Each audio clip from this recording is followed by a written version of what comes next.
Alright, नमस्कार दोस्तों, स्वागत है मेरे यूट्यूब चैनल पर।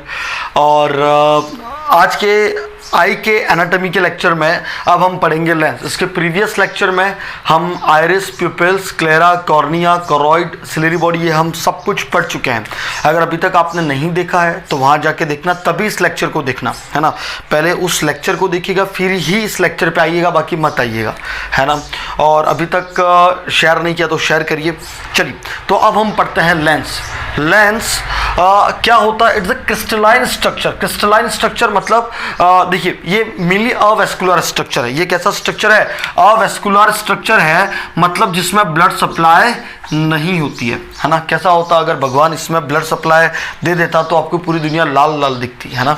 तो क्रिस्टलाइन स्ट्रक्चर है, मतलब जिसके आर पार देखा जा सकता है। आर पार देखा जा सकता है मतलब अगर आप कोई जैसे पानी लेंगे ना, पानी के आप आर पार देख पाएंगे, है ना। तो ऐसे स्ट्रक्चर को हम क्या बोलते हैं? Crystalline structure. बाइकॉन्वेक्स, बाइकॉन्वेक्स मतलब जिसकी दिस इज अ बाइकॉन्वेक्स, है ना। बाइकॉन्वेक्स स्ट्रक्चर है। ट्रांसपेरेंट है। ट्रांसपेरेंट मतलब जिसके आर पार देखा जा सकता है। Situated just behind to the pupil. देखिए, आपको इस डायग्राम पे आना पड़ेगा। इस डायग्राम पे आप देखेंगे तो ये है आपका प्यूपिल। ये क्या है? आपका प्यूपिल। और प्यूपिल के जस्ट पीछे कौन है? आपका लेंस, है ना। और मैं थोड़ी सी आपको लोकेशन आइडिया दे देता हूं। इसके ऊपर है आपकी सिलियरी बॉडी। देखिए, आपको तब तक समझ में नहीं आएगा जब तक आप इसके पुराने लेक्चर्स नहीं देखेंगे, ठीक है। तो हाँ, इसके ऊपर है सिलियरी बॉडी, और सिलियरी बॉडी से जोन्यूल्स निकलते हैं। उन जोन्यूल्स को हम बोलते हैं सिलियरी जोन्यूल्स, ठीक है, जो लेंस को अपनी जगह पे बांध के रखते हैं। तो ये कहाँ पे है? सिलियरी बॉडी के तो जस्ट नीचे और प्यूपिल के जस्ट पीछे, है ना। तो ये है आपकी लोकेशन और कुछ इंट्रोडक्शन अबाउट द लेंस, ठीक है। लेंस बना किससे होता है? तो बना होता है एक्टोडर्म से। 3 जर्म लेयर होती है, एंडोडर्म, एक्टोडर्म और मीजोडर्म। तो ये कौन सी जर्म लेयर से बनता है? एक्टोडर्म से। तो बात करते हैं ऐसे ही फॉर्मेशन की। तो एट बर्थ ये किस शेप का होता है? स्पेरिकल शेप का। स्पेरिकल शेप का होता है, लेकिन ये लेंस एक ऐसा स्ट्रक्चर है जो कंटिन्यू ग्रो करता है। कंटिन्यू मतलब इसकी ग्रोथ होती रहती है। इसी वजह से कंटिन्यू ग्रोथ के कारण ये कैसा हो जाता है? बाइकॉन्वेक्स। बाइकॉन्वेक्स लेंस को बनाने की क्या जरूरत पड़ी कि देखिए, अगर लेंस बाइकॉन्वेक्स होगा तो जो लाइट आ रही है ना, उसको ये कन्वर्ज कर पाएगा। कन्वर्ज करके ये कहाँ पे डालेगा? आपके रेटिना पे, है ना। तो इस वजह से इसका स्ट्रक्चर कैसा है? बाइकॉन्वेक्स। ये एग्जाम में बहुत बार पूछा गया।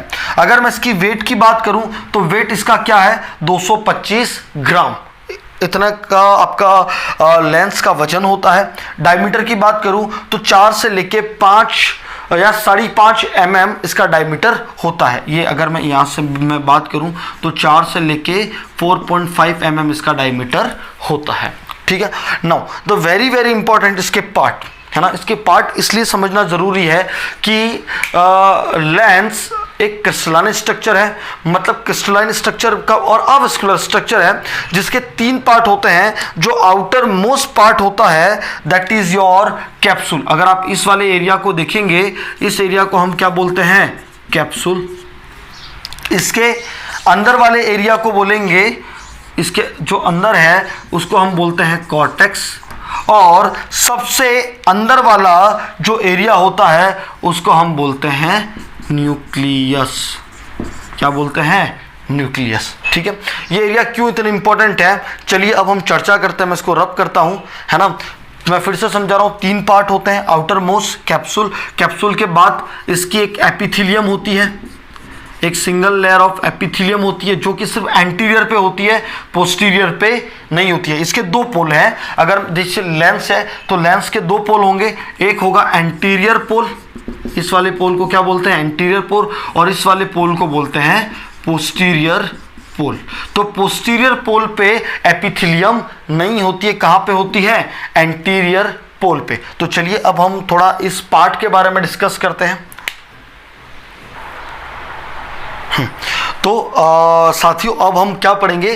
Part of lens. तो पार्ट में हम सबसे पहला पढ़ रहे हैं कैप्सूल। देखिए, कैप्सूल क्या है?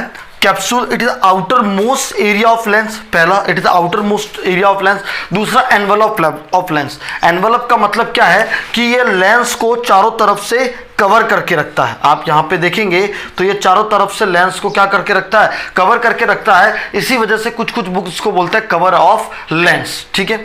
नेक्स्ट कैप्सूल में अगर हम देखें तो दो पोल हैं, पहला है एंटीरियर पोल और दूसरा है पोस्टीरियर पोल। एंटीरियर पोल आगे की तरफ, पोस्टीरियर पोल पीछे की तरफ है। एंटीरियर पोल पे जैसा मैंने बताया कि इसके अंदर एक सिंगल लेयर ऑफ एपिथेलियम पाई जाती है, mainly it is the basement membrane, ठीक है। Now the very very important, capsule वाले एरिया में या उस पूरे लेंस को आप देखेंगे तो इसको ब्लड सप्लाई नहीं होती है, क्योंकि ये एक तरीके का अवेस्कुलर स्ट्रक्चर है।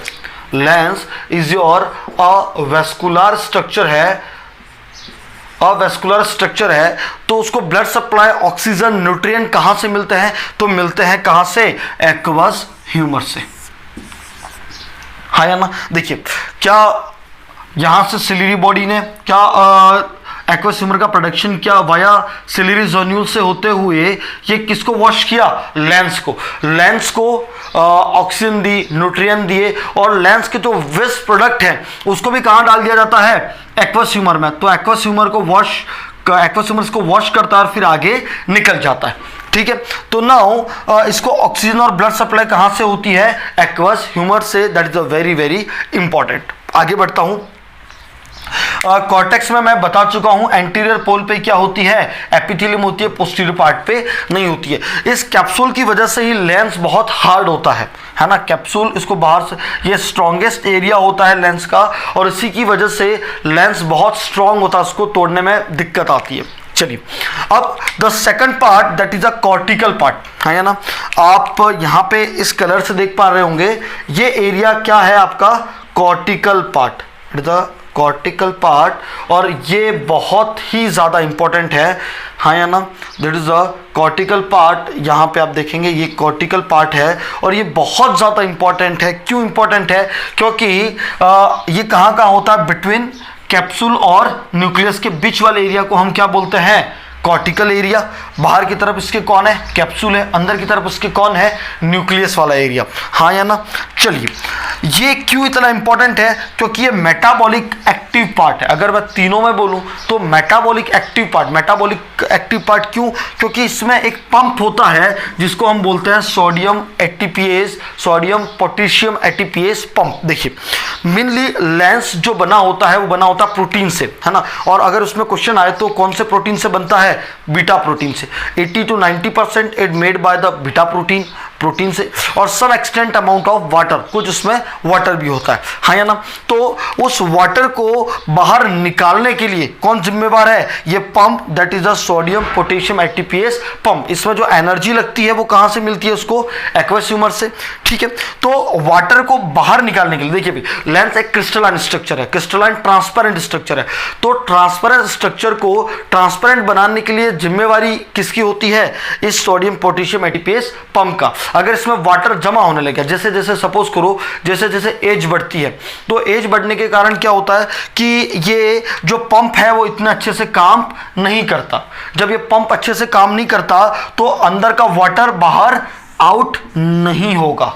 जब ये अंदर का पानी, अंदर का वाटर बाहर आउट नहीं होगा तो वो वाटर अंदर स्टोर होने लगेगा, जिसकी वजह से उसकी ट्रांसपेरेंसी खत्म होने लगती है। और ट्रांसपेरेंसी खत्म होती है तो उसको हम एक डिसऑर्डर बोलते हैं जिसका नाम है कैटरैक्ट, मोतियाबिंद जिसको आप बोलते हैं कैटरैक्ट। तो कैटरैक्ट एक डिसऑर्डर है किसका, लेंस का, जिसमें लेंस की ओपेसिटी हो जाती है। ओपेसिटी का मतलब क्या है कि जहां पे लेंस में जो लाइट रेज है वो उसमें एंटर नहीं कर पाएगी, क्योंकि इसकी क्रिस्टलाइन, इसकी जो ट्रांसपेरेंट की जो इसकी प्रॉपर्टी है वो खत्म हो जाती है।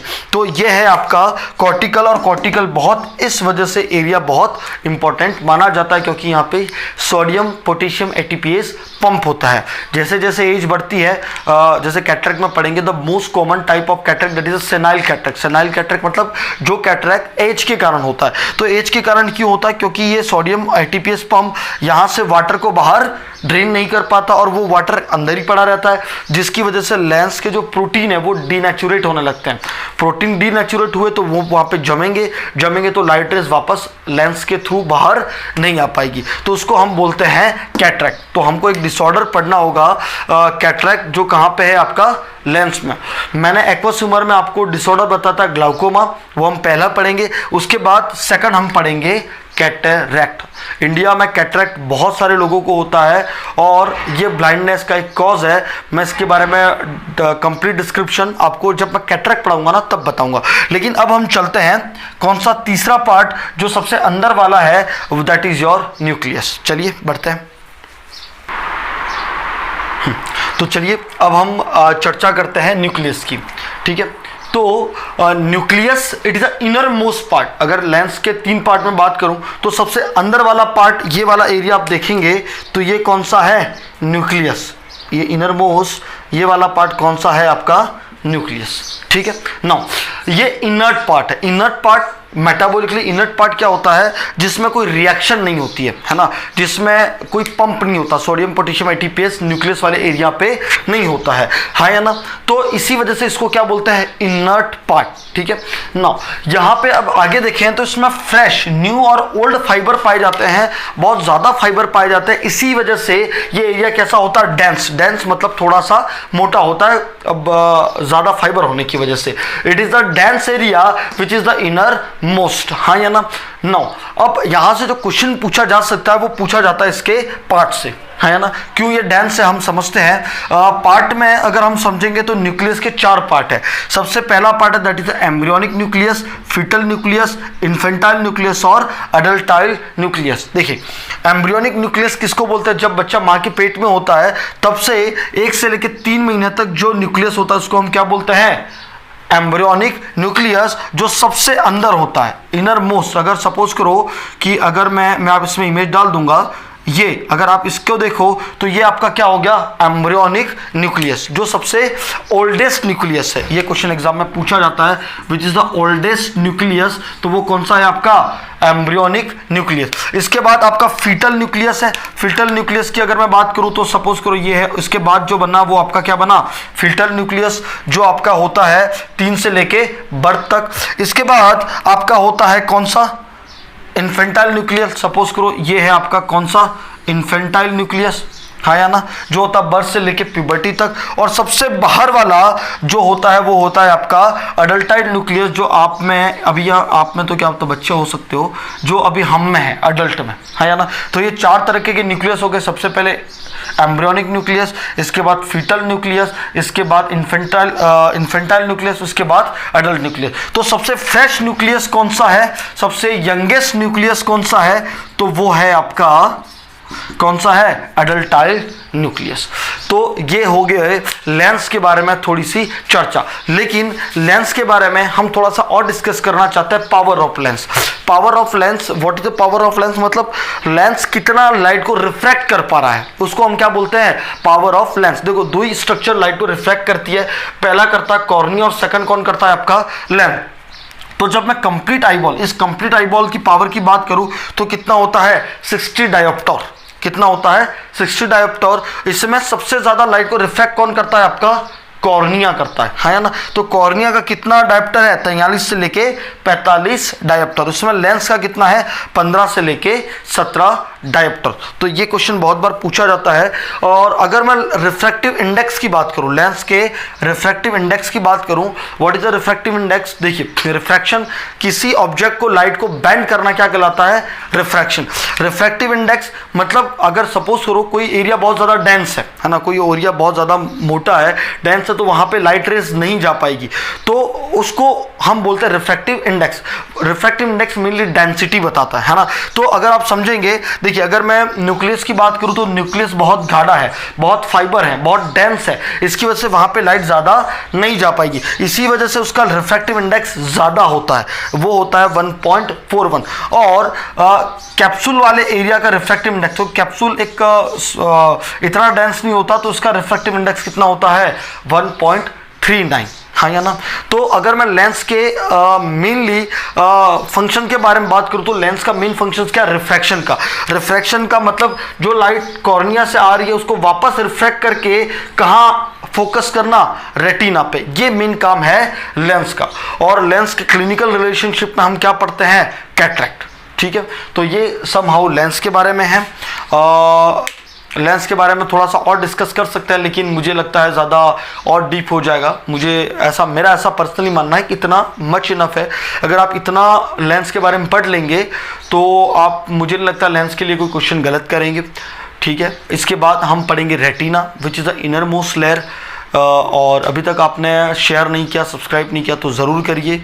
मैं फिर से बता रहा हूँ, अगर इसके अब मैं पहले तो मैं YouTube पे इनएक्टिव था, लेकिन अब मैं बहुत एक्टिव रहूँगा और मेरी कोशिश रहेगी कंप्लीट जितने नर्सिंग का कंप्लीट सिलेबस है, कंप्लीट सब्जेक्ट है, वो मैं सब डालने की कोशिश करूँगा, है ना।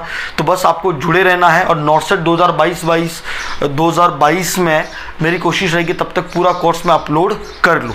ठीक है, थैंक यू फॉर अटेंशन।